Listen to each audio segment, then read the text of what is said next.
Evet arkadaşlar, bugün hobi işlerinde kullanmak için malzeme sipariş vermiştim. Onun kutu açılımını yapacağım.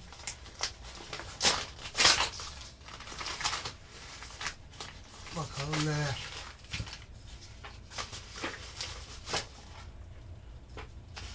Evet, içinde başka bir şey yok.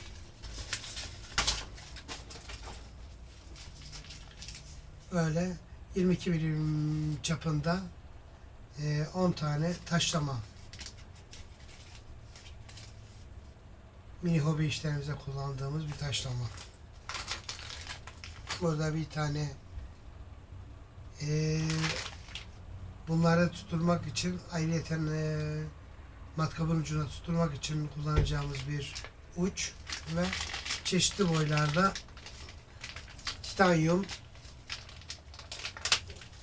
matkap uçları. Bakın böyle her boyda var. Bunların fiyatlarını aşağı linklerine ekleyeceğim. Buradan görebilirsiniz.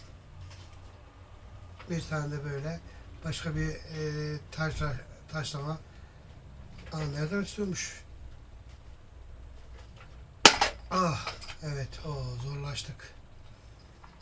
Çeşitli boylarda tırtıklı yüzeye sahip, yüzeyleri taşlayıp düzeltmeye yarayan aparatlar. Bunları Türkiye'de bulmak çok zor. O yüzden Aliexpress'ten sipariş veriyorum. Gemi yapımlarında, ahşap işlerinde kullanabileceğim hobi malzemelerim bunlar.